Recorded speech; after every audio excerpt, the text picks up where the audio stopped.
और इस वक्त एक बड़ी खबर, पुलिस मुख्यालय पहुंचे अमित शाह। गृह मंत्री अमित शाह दिल्ली पुलिस के साथ बैठक करेंगे और बताया जा रहा है कि दिल्ली पुलिस के मुख्यालय पहुंच चुके हैं अमित शाह। 26 जनवरी से पहले बड़ी बैठक है, आधुनिकीकरण पर चर्चा करेंगे, पुलिस के आधुनिकीकरण पर चर्चा करेंगे, सुविधाओं पर चर्चा करेंगे और साथ ही जो कोरोना योद्धा हैं जिन्होंने प्लाज्मा डोनेट किया, कोरोना काल के दौरान अपनी सेवाएं दी और लगातार 24 घंटे अपनी सेवाएं देते रहे, उन सभी योद्धाओं का सम्मान भी करेंगे अमित शाह। और इस सब के बीच ये तस्वीरें हम आपको दिखा रहे हैं जो कि दिल्ली पुलिस के मुख्यालय पहुंचे हैं। गृह मंत्री अमित शाह पुलिस से मुलाकात करेंगे। गणतंत्र दिवस 26 जनवरी गणतंत्र दिवस से पहले बैठक दिल्ली पुलिस के साथ, जिसे बेहद अहम माना जा रहा है, बहुत महत्वपूर्ण माना जा रहा है। और जानकारी यह भी मिल रही है कि पुलिस के आधुनिकीकरण को लेकर भी चर्चा होगी, तो वहीं सम्मान करेंगे कोरोना योद्धाओं का भी। पुलिस मुख्यालय की तस्वीर आपके सामने, गृह मंत्री अमित शाह पुलिस मुख्यालय पहुंच चुके हैं। दिल्ली पुलिस के साथ उनकी बैठक होनी है, दिल्ली पुलिस के साथ बातचीत करेंगे। और सबसे बड़ी बात यह कि 26 जनवरी से पहले इस बैठक को बेहद महत्वपूर्ण बताया जा रहा है। जानकारी यह भी कि कोरोना योद्धाओं का सम्मान करेंगे अमित शाह। तो पुलिस का मनोबल बनाने के लिए अमित शाह पहुंचे। अमित पांडे हमारे सहयोगी जुड़ गए हैं ज्यादा जानकारी के साथ। बैठक को लेकर क्या जानकारी अमित?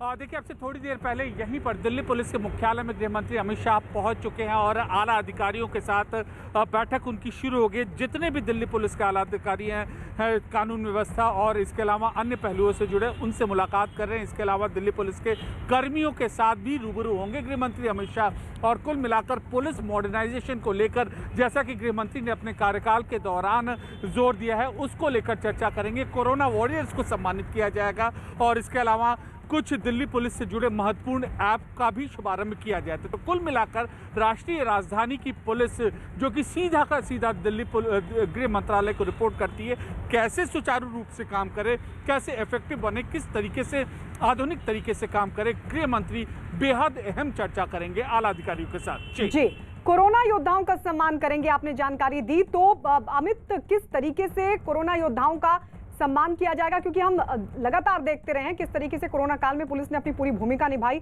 किस तरीके से सेवाएं दी और खुद प्रधानमंत्री भी लगातार अलग अलग मंचों से पुलिस कर्मियों के मनोबल को बढ़ाने की लगातार कोशिश करते रहे हैं। और इस सब के बीच आज जब दिल्ली पुलिस के साथ बैठेंगे, कोरोना योद्धाओं का किस तरीके से सम्मान होगा? देखिए, कोरोना योद्धाओं को चिन्हित किया गया है जिन्होंने इस पूरे के पूरे करीब 10 महीनों के दौरान दिल्ली पुलिस में दिल्ली के अलग अलग जगहों पर कोरोना के खतरे को लेकर उसका मुकाबला किया, जनता को जागरूक किया। उनको आइडेंटिफाई किया गया है, उनको गुलदस्ता देंगे, उनको स्मृति चिन्ह देंगे, साथ ही साथ उनकी हौसला अफजाई कराएंगे। क्योंकि ये जो कर्मचारी थे, ये जो कांस्टेबल थे, जिसमें head constable, ASI, sub inspector हैं, वो लगातार फील्ड में मौजूद थे और वो दिक्कतों से रूबरू हुए। तो अब जब गृह मंत्री इनसे मुलाकात करेंगे तो यही संदेश देने की कोशिश करेंगे कि कैसे इनका मनोबल लगातार बरकरार रहे, क्योंकि जंग अभी कोरोना के खिलाफ जारी है और अब वैक्सीनेशन ड्राइव शुरू हो गई है। इसके अलावा अन्य एहतियात लोग बरते, कैसे दिल्ली पुलिस एक मानवीय चेहरे के साथ लोगों को प्रेरित करे, लोगों के साथ रहे, उसके लिए उस मनोबल दिल्ली पुलिस का बढ़ाने के लिए यह अहम मुलाकात है। जी अमित, पुलिस आधुनिकीकरण को लेकर ये बैठक बहुत महत्वपूर्ण आप बता रहे हैं, तो क्या दिल्ली पुलिस के अधिकारियों से भी कुछ सुझाव दिए जाएंगे? क्योंकि अगर दिल्ली पुलिस का आधुनिकीकरण करना है, सुविधाओं को और बढ़ाना है, तो उसको लेकर क्या उनके सुझावों पर भी चर्चा हो सकती है इस बैठक में? उनसे भी पूछा जा सकता है कि क्या कुछ किया जा सकता है आगे? देखिए, जहां तक पुलिस आधुनिकीकरण का सवाल है तो इसी मुख्यालय में लेकर आला अधिकारियों के साथ वो बैठक करेंगे और बेहद बहुत ही विस्तृत मुलाकात है गृह मंत्री की, जिसमें दिल्ली पुलिस के अधिकारी भी शामिल हैं, दिल्ली पुलिस के कांस्टेबल भी शामिल हैं, दिल्ली पुलिस के हेड कांस्टेबल भी शामिल हैं। और जब दिल्ली पुलिस के अधिकारियों के साथ चर्चा करेंगे तो लंच भी, गृह मंत्री के लंच का भी प्रोग्राम यहाँ पर दिल्ली पुलिस के मुख्यालय में है। तो एक कामकाज को समझेंगे, कामकाज को कैसे इफेक्टिव बनाया जाए। और जहाँ तक हम गृह मंत्री अमित शाह के कार्यकाल की बात करें तो पुलिस मॉडर्नाइजेशन एक बहुत अहम पहलू दिया है, जिस पर लगातार उन्होंने जोर दिया है। इसीलिए bureau of police and research development organisation भी, वहाँ पर भी उन्होंने, जो कि देश की अग्रणी संस्था है पुलिस मॉडर्नाइजेशन से जुड़ी है, वहाँ के कार्यक्रम में भी उन्होंने साफ निर्देश दिए थे कि पुलिस के मॉडर्नाइज आधुनिकीकरण को लेकर प्रोग्राम चलाए जाएं देश भर में, और दिल्ली पुलिस देश भर की अग्रणी पुलिस है। तो यही विजन है, यही एक पूरी की पूरी रूपरेखा कि देश की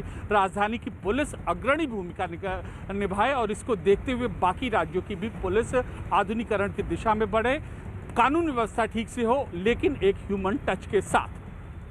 बिल्कुल, पुलिस का काम किस तरीके से इफेक्टिव हो उसको लेकर चर्चा, बहुत महत्वपूर्ण बैठक बता रहे हैं अमित, और एक विस्तृत चर्चा है, और यही वजह है कि लंच का भी प्रोग्राम यहां पर रखा गया, यानी एक लंबी बातचीत अमित होने वाली है इस पूरे बैठक के दौरान, इस पूरी बातचीत के दौरान। दिल्ली पुलिस तो जाहिर तौर पर उत्साहित होगी, क्योंकि तमाम चीजों को लेकर जब गृह मंत्री खुद उनके सामने मौजूद रहेंगे, उनसे भी जाहिर तौर पर यह पूछा जाएगा कि कैसे पुलिस के काम को और ज्यादा इफेक्टिव बनाया जाए। तो कितना उत्साह दिल्ली पुलिस में? जी, जाहिर सी बात है कि जब गृह मंत्री आएंगे, इसी मुख्यालय में मुलाकात जब करने आएंगे, तो उत्साहित होना पुलिस कर्मियों का लाजमी है।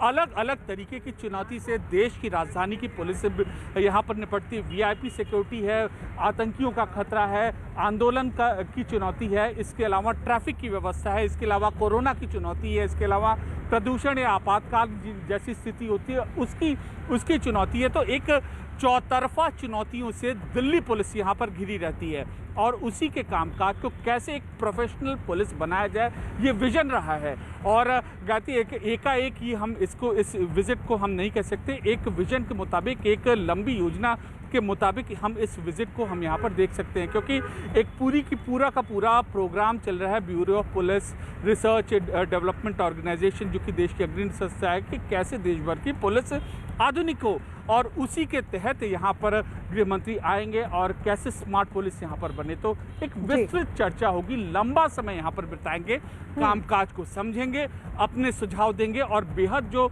चुनौतीपूर्ण माहौल में दिल्ली पुलिस फिलहाल के माहौल में काम कर रही है, और जाहिर सी बात है कि जब इतनी लंबी मुलाकात होगी तो उनका भी मनोबल बढ़ेगा। यानी एकाएक ये बैठक नहीं होनी जा रही है, आप बता रहे हैं कि पहले से ही पूरा खाका तैयार किया गया है और आज चर्चा होगी। तो क्या कदम का जिक्र भी आज अमित शाह की तरफ से हो सकता है, या सिर्फ बैठक, दिल्ली पुलिस के साथ बातचीत? देखिए, मूलतः यह बैठक है, जो इस नए मुख्यालय का जो उद्घाटन है, वो भी गृह मंत्री ने कुछ समय पहले यहाँ पर ये किया था। महत्वाकांक्षी योजना गृह मंत्रालय की थी कि एक आधुनिक मुख्यालय बने, और काफ़ी कम समय में ये मुख्यालय शुरू हुआ, और अब जिस तरीके से यह मुख्यालय, आधुनिक मुख्यालय काम कर रहा है, उसी तरीके से पुलिस कैसे आधुनिक हो। पुलिस के पास टेक्निक है, पुलिस के पास जो इंफ्रास्ट्रक्चर है, लेकिन समन्वय जो है, बेहतर समन्वय कैसे हो, रियल टाइम मॉनिटरिंग कैसे हो। दिल्ली पुलिस की अगर चर्चा हो तो न्यूयॉर्क पुलिस डिपार्टमेंट, या फिर शिकागो पुलिस, या फिर बर्लिन पुलिस के, या फिर मॉस्को पुलिस के साथ कैसे समकक्ष रूप से वह काम कर सके, इस पूरे के पूरे विजन को लेकर आगे चलेंगे। और एक योजना ये बनी हुई है, एक पूरी की पूरी योजना बनी है गृह मंत्रालय की, और उसी योजना के तहत यहाँ पर कैसे प्रभावी रूप से दिल्ली पुलिस अग्रणी भूमिका निभा सके पूरे देश भर की पुलिस के लिए, इस बात पर भी यहाँ पर अभी गृह मंत्री के साथ अहम चर्चा होगी आला अधिकारियों। जी, चलिए, इस बैठक को लेकर अमित लगातार आपसे अपडेट लेते रहेंगे। तो अमित शाह जो कि दिल्ली पुलिस मुख्यालय पहुंच चुके हैं, और अब से थोड़ी देर बाद बैठक होगी जहां वो दिल्ली पुलिस से चर्चा करेंगे कैसे पुलिस का आधुनिकीकरण हो, और साथ ही इसके अलावा गणतंत्र दिवस को लेकर भी बातचीत करेंगे दिल्ली पुलिस के साथ अमित शाह। लगातार इस पर आपको अपडेट देते रहेंगे। और इस बीच आपको बता दें, पश्चिम बंगाल में विधानसभा चुनाव पास आने के साथ ही हाई वोल्टेज ड्रामा शुरू हो चुका है। टीएमसी और बीजेपी के कार्यकर्ता एक दूसरे से बात बात पर उलझ रहे हैं, तो नेताओं की भी सियासी बयानबाजी तेज है। एक दिन पहले बीजेपी के रोड शो पर हुए हमले के बाद बीजेपी ने सीधे टीएमसी को निशाने पर लिया, और अब टीएमसी भी बीजेपी का जवाब देने की तैयारी में है। इसके लिए टीएमसी कोलकाता में आज एक रैली करेगी, और इस रैली को बीजेपी नेताओं के लगातार हो रहे हमलों का जवाब माना जा रहा है। तो एक तरफ कल की तस्वीर आपको दिखा रहे हैं, जब बीजेपी के नेता शुभेंदु अधिकारी का रोड शो चल रहा था, उस दौरान किस तरीके से उनके काफिले, उनके रोड शो के दौरान, उनकी रैली के दौरान हमला हुआ था, पथराव हुआ था, और उसके बाद बीजेपी ने टीएमसी पर आरोप लगाया था। इस सब के बीच आज टीएमसी रैली करने जा रही है, और बीजेपी की तरफ से उठाए गए सवालों का देगी जवाब। पथराव के बाद लगातार हो रहे बीजेपी के हमलों से नाराज टीएमसी भी आज कोलकाता में एक रैली करेगी।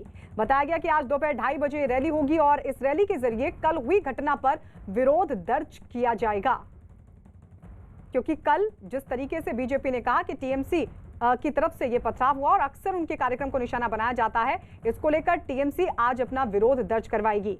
इस बीच बीजेपी के नेता दिलीप घोष ने भी टीएमसी पर हमला बोला और हताशा में इस तरह के हमले करने का आरोप लगाया। क्या कहा, सुनिए। टीएमसी पार्टी जब तक रहेगी इस प्रकार हिंसा की राजनीति रहेगी और भाजपा को रोकने के लिए हमला और मामला ये दोनों आधार उनके पास है। अब धीरे धीरे दोनों बेकार हो चुकी है। हम लोकतांत्रिक पद्धति में संविधान के आधार पर राजनीति कर रहे हैं, उसी प्रकार से भाजपा बंगाल का परिवर्तन करेंगे और परिवर्तन जितना नज़दीक आ रहा है उनके अंदर बौखलाहट बढ़ रही है और हताश होकर इस प्रकार और काम कर रहे हैं। बीजेपी के नेता बाबुल सुप्रियो ने भी इस पथराव के बाद टीएमसी पर हमला बोला और टीएमसी को हिंसा फैलाने वाली पार्टी बता दिया। पूरा प्रशासन का राजनीतिकरण हुआ है और राजनीति का जो है उसका अपराधीकरण हुआ है। तो ये सारी चीज़ें जो है ये पुलिस के आंखों के सामने उनकी मदद से और ममता जी के अनुप्रेरणा में यही काम तो हो रही है। अब ये उस पार्टी का फ्रस्ट्रेशन है, जब उनको मालूम है कि पब्लिक उनके साथ है नहीं, तब जाके वो इस तरीके की घटना, कभी हमारे आसनसोल में जो अभी रैली हुई थी वहाँ पे गोली चली थी, बम फेंका गया था। तो ये सब तृणमूल तो कर रहे हैं, उनको मालूम है कि अब जो है लोग उनके साथ है नहीं, तो उसी फ्रस्ट्रेशन से ये चारी कितने बार हम इसकी निंदा करेंगे, ये तो लोग देख रहे हैं। और एक निंदनीय पार्टी है, एक हिंसा फैलाने वाली पार्टी है। बीजेपी नेता विद्यासागर सोनकर ने भी पत्थरबाजी की घटना का विरोध किया और ममता सरकार में राज्य के हालात बिगड़ने का आरोप लगाया। साथ ही चुनावों में बीजेपी की जीत का दावा भी किया गया। तो 2010 में वेस्ट बंगाल की जनता में ये चर्चा चल गया था कि ये गुंडागर्दी, आतंकवाद, भय का जो समाज कायम किया है तत्कालीन वामपंथी सरकार ने, उससे बदलाव चाहिए था, इसलिए ममता को लोग ले आए थे। आज पुनः वही स्थिति बहाल हो गई है कि अब 2021 के चुनाव में वेस्ट बंगाल की जनता मन बना चुकी है कि इनको हटाना है और भारतीय जनता पार्टी को पूर्ण बहुमत के साथ सरकार बनाना है। बीजेपी के लगातार हमलों का जवाब देने टीएमसी के नेता सोवन देव चटर्जी सामने आए और बीजेपी कार्यकर्ताओं पर ही हमले का आरोप लगाया। पहले हमारे आदमी flag, they were hoisting the flags and they started to abuse our voice. So that's why there was a clash between them. But after that, with the big dandas in our hand, they have rushed into the line and they have beaten all the old people. They could not touch the young people because they have run away. But they have beaten and they have broken the AC machine of the mosque. That is their intention, to create a problem in the area. Kolkata में कल BJP के road show में हुए पथराव पर सियासत तेज हो गई है। बीजेपी नेताओं ने इस पथराव के लिए टीएमसी कार्यकर्ताओं को जिम्मेदार बताया, जबकि टीएमसी ने भी पलटवार किया और बीजेपी कार्यकर्ताओं पर हमले का आरोप लगाया। एक दिन पहले यह हंगामा उस वक्त हुआ जब बीजेपी के रोड शो के दौरान कुछ लोगों ने पथराव कर दिया। बीच सड़क पर हुए इस पथराव से वहां थोड़ी देर के लिए अफरा तफरी मच गई, जिसके बाद कुछ लोग सड़क किनारे खड़ी कुछ मोटरसाइकिलों में तोड़फोड़ करते हुए नजर आए। इस रैली में कई बीजेपी नेताओं समेत टीएमसी से बीजेपी में शामिल होने वाले शुवेंदु अधिकारी भी मौजूद थे और इस हमले के बाद बीजेपी नेताओं ने टीएमसी पर पथराव करने का आरोप लगाते हुए हमला बोला। नंदीग्राम से चुनाव लड़ने के ममता बनर्जी के ऐलान पर भी सियासी बयानबाजी का दौर तेज है। बीजेपी ने ममता के इस फैसले पर उन्हें घेरने की कोशिश की और उनके फैसले को हार का डर बता दिया, जबकि नंदीग्राम से विधायक शुवेंदु अधिकारी ने भी उन्हें 50,000 वोटों से हराने और ऐसा नहीं करने पर राजनीति छोड़ देने का ऐलान कर दिया। नंदीग्राम सीटे आमी कारोर नाम एखोनी बोलছি না, পরে বলবো, বাট আমি মনে করি নন্দীগ্রাম সিটে ভালো মানুষ দেব, যিনি সত্যি আপনাদের কাছে পড়ে থাকে, যিনি কাজ করবেন। আর নন্দীগ্রাম সিট এমনিতে এটা জেনারেল সিট, কাজেই কোনো অসুবিধা নেই। এমনকি আমি যদি নন্দীগ্রামে দাঁড়াই কেমন হয়। আমি লিখে রাখুন, আজকে সন্ধ্যাবেলা ঘড়িতে টাইম দিয়ে ডেট দিয়ে আপনারা লিখে রাখুন, 7 লাখ ভোটে যদি মাননীয়াকে হারাতে না পারি আমি রাজনীতি ছেড়ে দেব, আমি রাজনীতি ছেড়ে দেব, আপনি লিখে রাখুন। शिवेंदु अधिकारी ने इसी से जुड़ा एक ट्वीट भी किया। उन्होंने ट्वीट कर क्या लिखा, आइए आपको दिखाते हैं। उन्होंने ट्वीट कर लिखा, स्वागतम दीदी, 21 साल आपके साथ खड़ा था, इस बार नंदीग्राम में आमने सामने मुलाकात होगी, इंतजार रहेगा। और इस बीच बाबुल सुप्रियो ने भी शुभेंदु अधिकारी के बयान का समर्थन किया और नंदीग्राम से चुनाव लड़ने के ममता बनर्जी के फैसले पर भी उन पर हमला बोला और उनके 50,000 वोटों से हारने का दावा भी बाबुल सुप्रियो ने किया। चल तो वहाँ से लड़ने वाला भूमिपुत्र जो है वो शुभेंदु अधिकारी है और मैं पूर्ण तरह से ये उसके साथ सहमत हूँ कि उन्होंने कहा है कि या तो मैं ममता बनर्जी को 50,000 वोटों से हराऊंगा या हाफ लाख, हाँ हाफ लाख तो 50,000 ही हो गया ना, या तो 50,000 वोटों से हराएंगे या तो राजनीति छोड़ देंगे। तो बहुत खुशी की बात है, राजनीति छोड़ने की नौबत कभी आएंगी नहीं, क्योंकि 50,000 वोट से ममता बनर्जी नंदीग्राम ज़रूर हारने वाले हैं। ऑलरेडी आज आपने देखा है कि गो बैक ममता के कई सारे पोस्टर्स लगे हुए हैं। उधर बीजेपी के नेता और प्रदेश अध्यक्ष दिलीप घोष ने भी शुभेंदु के दावे का समर्थन किया और उन्हें इलाके की अच्छी जानकारी होने का दावा किया। बारे में शुभेंदु अधिकारी से ज़्यादा कौन जानता है, हार जीत क्या होने वाला ये तो उनके हाथ में ही है, इसीलिए जो बोला उन्होंने शायद करके भी दिखा देंगे। जेडीयू के नेता केसी त्यागी ने शुभेंदु अधिकारी के दावे को चुनावी स्टंटबाजी करार दिया। सुनिए क्या कहा उन्होंने। चुनाव के वक्त सभी दल व्यक्ति अपने अपने क्लेम्स और काउंटर क्लेम्स स्ट्रांगली रखते हैं, ऐसा ही श्री अधिकारी ने किया। और इसी मामले पर आरजेडी नेताओं ने ममता बनर्जी के फैसले को सही ठहराया और शुभेंदु अधिकारी पर हमला बोला। वो नंदीग्राम से चुनाव लड़ेंगी भवानीपुर के अलावा। जाहिर तौर पर मैं एक तरह से, अगर आप देखिए, आप असहमत हो सहमत हो, लेकिन ये हर कोई मानता है कि ममता बनर्जी जी के अंदर एक फाइट बैक की अद्भुत क्षमता है और कम लोग बचे हैं, जैसे हमारे यहाँ नेता प्रतिपक्ष या लालू जी, जिन्होंने आंख तक नहीं दबाई इस दक्षिणपंथी अधिनायकवाद के समक्ष। तो मैं समझता हूं कि उस दृष्टिकोण से देखा जाए तो बंगाल चुनाव बहुत इंटरेस्टिंग होगा। कि स्क्रिप्ट इन दिनों खुद नहीं लिख पा रहे हैं, वो बीजेपी में नए नए गए हैं और नए कन्वर्ट की एक खास बात होती है। नया कन्वर्ट हमारे यहाँ कहा जाता है कि नया कन्वर्ट ओवरडू करता है किसी भी चीज में, देखा जाए। और इस बीच एक बड़ी खबर, नड्डा का राहुल पर पलटवार। चीन मसले पर राहुल से सवाल पूछा है जेपी नड्डा, बीजेपी के अध्यक्ष, जिनकी तरफ से कहा गया कि चीन पर झूठ कब बंद करेंगे राहुल गांधी, किसान को बहकाना बंद करें, यह भी कहा जेपी नड्डा ने। राहुल गांधी पर यह बड़ा पलटवार जेपी नड्डा की तरफ से। राहुल गांधी ने सवाल उठाए थे चीन के मसले को लेकर सरकार पर और इस सबके बीच ये जेपी नड्डा का बड़ा हमला, बड़ा पलटवार चीन मसले पर राहुल गांधी पर। कहा चीन पर झूठ कब बंद करेंगे राहुल गांधी। इसके अलावा उन्होंने ये भी कहा कि किसान को बहकाना बंद करें। बीजेपी के अध्यक्ष जेपी नड्डा का राहुल गांधी पर पलटवार। मंडियों पर झूठ फैलाया गया, यह भी कहा जेपी नड्डा ने। विक्रांत हमारे सहयोगी हमारे साथ जुड़ गए हैं ज्यादा जानकारी के साथ। विक्रांत, क्या कहा जेपी नड्डा ने?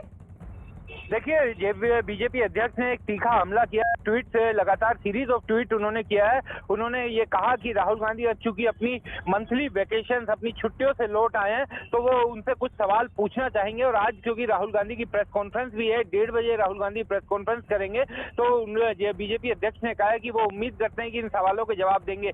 चाइना को लेकर के राहुल गांधी ने सवाल उठाया, तो उसको लेकर के बीजेपी अध्यक्ष ने साफ ये कहा है कि अरुणाचल प्रदेश की जिस जमीन का राहुल गांधी बार बार जिक्र कर रहे हैं, वो जमीन पंडित नेहरू ने चाइना को गिफ्ट में दी थी। और समय के साथ साथ बार बार क्यों कांग्रेस ने चाइना के साथ सरेंडर किया, इस बात पर राहुल गांधी को जवाब देना चाहिए। दूसरा बड़ा सवाल किया है बीजेपी अध्यक्ष ने कि कांग्रेस पार्टी ने चाइना और वहां की कम्युनिस्ट पार्टी के साथ MOU साइन किया था, क्या वो उसे वापस लेना चाहते हैं? क्या वो जो भी उन्होंने चाइनीज के साथ, चाइनीज सरकार के साथ जो MOU किया था, उससे वो पूरी तरीके से अलग हो रहे हैं? राहुल गांधी ये बताएं। साथ साथ उन्होंने कहा कि कोविड की लड़ाई में भारत सरकार सरकार को और भारत को पूरी तरीके से नीचा दिखाने का में राहुल गांधी ने कोई अवसर नहीं छोड़ा। आज जब भारत में सबसे कम केस हैं और भारत के साइंटिस्टों ने वैक्सीन बना ली है, उसके बावजूद उन्होंने किसी साइंटिस्ट को की सराहना नहीं की, उसकी तारीफ नहीं की और 130 करोड़ भारतीयों का एक तरह से अपमान किया है। तो तीसरा जो उन्होंने मुद्दा उठाया वो किसानों का मुद्दा उठाया कि आखिर कब कांग्रेस पार्टी किसानों को 1:30 बजे प्रेस कॉन्फ्रेंस राहुल गांधी की, लेकिन उससे पहले बड़ा हमला जेपी